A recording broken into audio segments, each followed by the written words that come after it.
Hi all. ഇന്ന് നമ്മളിവിടെ discuss ചെയ്യാൻ പോകുന്നത് ഡിലൻ തോമസിൻ്റെ ഫേമസ് വർക്കായിട്ടുള്ള ഫേൺ ഹിൽ എന്ന് പറയുന്ന പോമാണ്. ആദ്യം തന്നെ അതിൻ്റെ ഒരു ഇൻട്രൊഡക്ഷൻ നോക്കാം. ഫേൺ ഹിൽ എന്ന് പറയുന്നത് 1945 അദ്ദേഹം പബ്ലിഷ് ചെയ്യുന്നത്.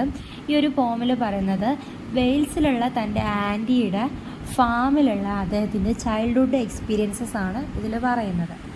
ഈ ഒരു പോമിൽ കുട്ടികൾ പുറത്തു പോയി എക്സൈറ്റ്മെൻറ്റിലും ഹാപ്പിയിലും എൻജോയ് ചെയ്യുന്നതിനെ കുറിച്ചിട്ടും അതുപോലെ തന്നെ അവർ നാച്ചറുമായിട്ട് കണക്റ്റ് ചെയ്യുന്നതിനെ കുറിച്ചിട്ടുമാണ് ഈ ഒരു പോമിൽ ബ്യൂട്ടിഫുൾ ലാംഗ്വേജസിലും വേർഡ് ഡിസ്ക്രിപ്ഷനിലും അദ്ദേഹം കാണിക്കുന്നത്.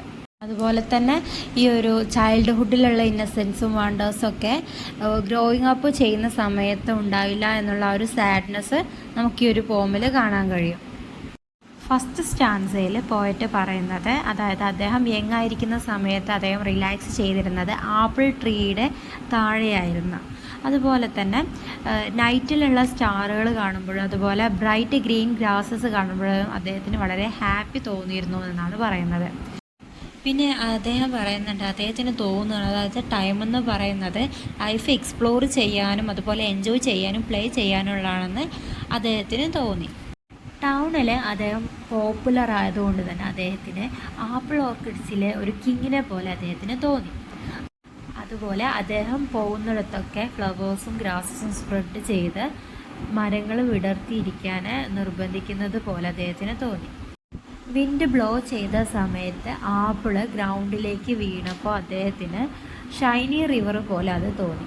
സെക്കൻഡ് സ്റ്റാൻസയിൽ പോയിട്ട് പറയുന്നത്, അദ്ദേഹം യങ്ങായിരിക്കുന്ന സമയത്ത് അദ്ദേഹത്തിന് യാതൊരു വറീസും ഉണ്ടായിരുന്നില്ല, ഫുൾ ഓഫ് ഹാപ്പി എന്നാണ് പറയുന്നത്. അതുപോലെ അദ്ദേഹം ഫാമിൽ വളരെ ഫേമസ് ആയിരുന്നു. ഫാമിൽ എവിടെ വേണമെങ്കിലും അദ്ദേഹം പാട്ട് പാടുമായിരുന്നു. അത് അദ്ദേഹത്തിൻ്റെ ഹോം പോലെയാണ് അദ്ദേഹത്തിന് ഫീൽ ചെയ്തിരുന്നത്. അതുപോലെ തന്നെ അവിടെ അദ്ദേഹത്തിന് ബെസ്റ്റ് ലൈഫായിരുന്നു എന്നും ഒരു ഹണ്ടറിനെ പോലെ അല്ലെങ്കിൽ ഒരു ഷെഫേർഡിനെ പോലെയോ അദ്ദേഹത്തിൻ്റെ ട്രംപറ്റ് പ്ലേ ചെയ്തിട്ടും അതുപോലെ സൺഷൈൻസ് എൻജോയ് ചെയ്തും അവിടെ ഹാപ്പിയായി നിന്നു എന്നാണ് പറയുന്നത്. അതുപോലെ അദ്ദേഹം പാട്ട് പാടുന്ന സമയത്ത് കൗസ് അദ്ദേഹത്തിൻ്റെ കൂടെ പാട്ട് പാടുകയും അതുപോലെ ഹിൽസിൻ്റെ മുകളിൽ നിന്നിട്ട് ഫോക്സസ് ബാക്ക് ചെയ്യുകയും ശബ്ദത്തിൽ എല്ലായിടവും പീസ്ഫുൾ ആൻഡ് ഹോളി ആയിരുന്നു, അരുവികൾ പോലും അങ്ങനെ ഒരു പീസ്ഫുൾ ആയിരുന്നു എന്നാണ് പറയുന്നത്. തേർഡ് സ്റ്റാൻസയിൽ പോയിട്ട് പറയുന്നത്, ഒരു ദിവസം മുഴുവനായി അദ്ദേഹം ഓടിയിരുന്നെന്നും അതുപോലെ ഹൗസിൻ്റെ അതേ ഹൈറ്റിൽ ഫാമിൽ പുല്ലുകളൊക്കെ കൂട്ടിയിട്ടിരുന്നുവെന്നും ചിമ്മിണിയിലുള്ള ആ ഒരു സ്മോക്ക് എയറിൽ ഒരു ബ്യൂട്ടിഫുൾ സോങ് ഉണ്ടാക്കിയെന്നും ഗ്രീൻ ഗ്രാസസ് അതുപോലെ വാം ഫയർ കൊണ്ട് ഒരു ദിവസം ഫുൾ ഓഫ് ഫ്രഷ് ഹെയർസും അതുപോലെ കളിക്കാനുള്ള ഒരു ഫ്രഷ്നെസ്സും ഉണ്ടാക്കിയിരുന്നെന്നും നൈറ്റിൽ സ്റ്റാറുകൾക്കിടയിൽ അദ്ദേഹം വെറുതെ ഉറങ്ങുന്നതല്ല, അത് കുതിരപ്പുറത്ത് റൈഡ് ചെയ്യുന്നത് പോലെ അദ്ദേഹത്തിന് തോന്നി. അതുപോലെ ഓൾസുകൾ അതിന് ചുറ്റും പറന്ന ഒരു മാജിക്കൽ ഫീല് ഫാമിനുണ്ടാക്കി. പിന്നീട് നൈറ്റിൽ മാത്രം കണ്ടുവരുന്ന നൈജാറുകളുടെ സൗണ്ട് ഹോഴ്സ് സ്റ്റേബിൾ, അതായത് കുതിരാലയത്തിനടുത്ത് നിന്ന് കേൾക്കാൻ കഴിഞ്ഞിരുന്നു എന്നാണ് പറയുന്നത്. ഹോഴ്സസ് ഡാർക്ക്നെസ്സിലേക്ക് ഡിസപ്പിയർ ആവുന്നതിന് മുമ്പ് ഈ ഒരു മൂൺ ലൈറ്റ് കൊണ്ട് ഹോഴ്സസിൻ്റെ ഹെയർ ഷൈൻ ചെയ്യാൻ തുടങ്ങിയെന്നാണ് പറയുന്നത്. ഫോർത്ത് സ്റ്റാൻസയിൽ സ്പീക്കർ പറയുകയാണ്, അദ്ദേഹം വേക്കപ്പ് ചെയ്യുന്ന സമയത്ത് ഫാം ഒന്നും കൂടെ അലൈവ് ആയതുപോലെ തോന്നി. ഒരാൾ മോർണിംഗിൽ മഞ്ഞ് മൂടിയതുപോലെ അദ്ദേഹത്തിൻ്റെ ഷോൾഡറിൽ ഒരു റോസ്റ്റർ നിൽക്കുന്നത് പോലെ അദ്ദേഹത്തിന് തോന്നി. ഏദൻ ഗാർഡനിൽ ആദമിനെയും അവയെയും പോലെ എല്ലാം തിളങ്ങാൻ തുടങ്ങി. അതുപോലെ സ്കൈ റിട്ടേൺ വന്നു. ഫസ്റ്റ് ഡേ ഓഫ് ക്രിയേഷൻ പോലെ സണ്ണ് ഒന്നുകൂടെ റൈസ് ചെയ്തു. പിന്നീട് അദ്ദേഹം പറയുന്നത്, കറങ്ങുന്ന എർത്തിൽ ഗോഡ് ആദ്യമായിട്ട് ലൈറ്റ് കൊടുക്കുന്നത് പോലെ അദ്ദേഹത്തിന് തോന്നി.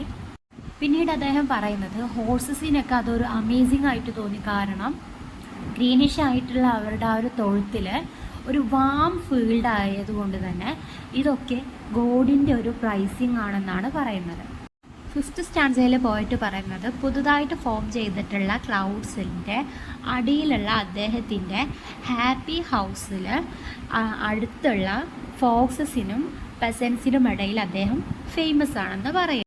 പിന്നീട് അദ്ദേഹം പറയുന്നത്, വീണ്ടും വീണ്ടും റിപ്പീറ്റ് ചെയ്ത് സൺറൈസ് ചെയ്യുന്നതിൻ്റെ ആ ഒരു ലൈറ്റ് കാണുമ്പോൾ അദ്ദേഹത്തിൻ്റെ ഹാർട്ട് ഫുൾ ഓഫ് ഹാപ്പി ആണെന്നാണ് പറയുന്നത്.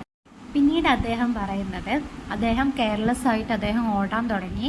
അദ്ദേഹത്തിൻ്റെ കൂടെ യാതൊരു ശ്രദ്ധയുമില്ലാതെ അദ്ദേഹത്തിൻ്റെ ഡിസയേഴ്സ്, അതായത് അദ്ദേഹത്തിൻ്റെ ആഗ്രഹങ്ങളും പുൽമേടുകൾക്കിടയിൽ ഓടി എന്നാണ് പറയുന്നത്. സ്കൈ പോലെ ബ്ലൂ ആയിട്ടുള്ള അദ്ദേഹത്തിൻ്റെ ടാസ്കുകൾ, അതായത് വർക്കുകളിൽ അദ്ദേഹം ഇൻവോൾവ് ആവുന്ന സമയത്ത് ഇതൊന്നും ഒരു പ്രശ്നമല്ല എന്നാണ് പറയുന്നത്.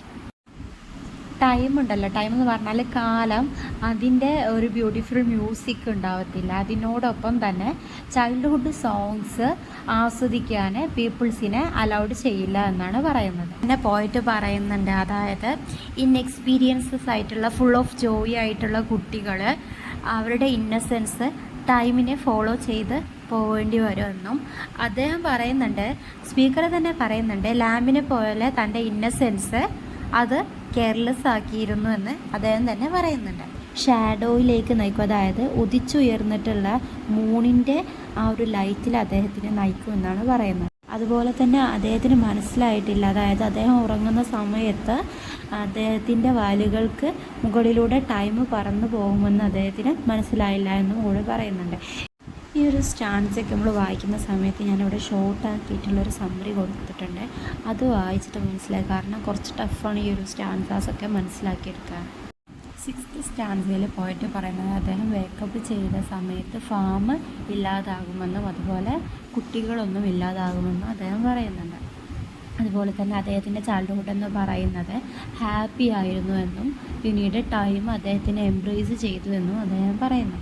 പിന്നീട് അദ്ദേഹം പറയുന്നത്, അദ്ദേഹം ഇപ്പോഴും യങ്ങാണെന്നും ഇൻഎക്സ്പീരിയൻസ്ഡ് ആണെന്നും പക്ഷേ ഓൾറെഡി അദ്ദേഹം മരിച്ചുകൊണ്ടിരിക്കുകയാണെന്നും അദ്ദേഹത്തിന് ലോക്ക്ഡ് ഇൻ ചെയിൻ, അതായത് കൈയെ ബന്ധിക്കപ്പെട്ടിട്ടുണ്ടെങ്കിൽ പോലും അദ്ദേഹം സീ പോലെ അദ്ദേഹം പാട്ട് പാടിക്കൊണ്ടേ ഇരിക്കുകയാണെന്നാണ് പറയുന്നത്. ഇത്രയും കാര്യങ്ങളാണ് ഈ ഒരു പോമിൽ മെയിനായിട്ട് പറയുന്നത്.